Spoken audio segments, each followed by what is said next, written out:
Problem number 19 को देखो, अच्छा प्रॉब्लम है।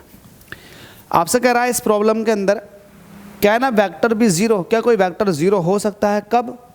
When one of the components is not zero, अगर उसमें से कोई उसका कंपोनेंट जीरो नहीं है तो क्या वो खुद वेक्टर अपने आप में जीरो होगा?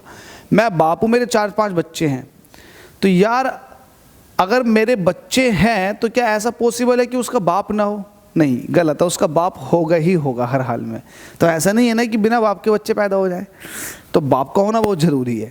तो वैसे ही क्वेश्चन है, आपसे कह रहा है कि वेक्टर नहीं होगा लेकिन उसका कोई कंपोनेंट होगा, तो क्या ये पॉसिबल है? नहीं, ऐसा पॉसिबल नहीं है। अगर कंपोनेंट है तो जाहिर सी बात है वो वेक्टर भी एग्जिस्ट करता है, तभी उसका वो कंपोनेंट होगा, अदरवाइज नहीं हो सकता कंपोनेंट। तो मैं यहाँ पर एक चीज़ लिखता हूँ, अगर मैं आपको कहूँ कि 3D में मुझे वेक्टर के जरा कंपोनेंट फॉर्म बता दो तो क्या होगी? तो लेट अस सपोज कि मेरे पास ये ए वेक्टर है, तो इसके जो कंपोनेंट निकल कर आएंगे 3D में, जिसको आप रेक्टेंगुलर कंपोनेंट्स कहते हो, तो ये होता है ए एक्स आई प्लस ए वाई जे प्लस का ए जेड के।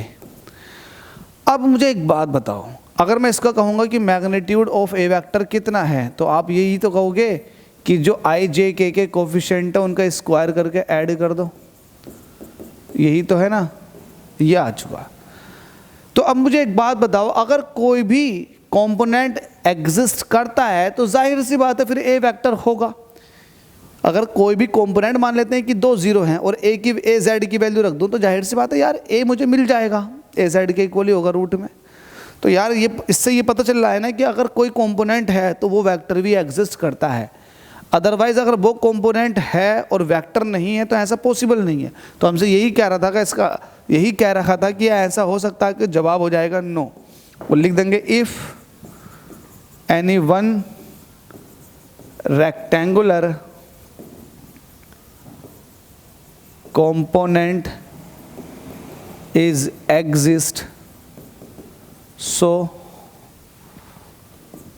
the vector must be exist। तो ये वाली बात समझ में आ गई। अगर कोई कंपोनेंट है तो वो वेक्टर भी जरूर है जिसका वो खुद का कंपोनेंट है, ध्यान रखना इस चीज़ को।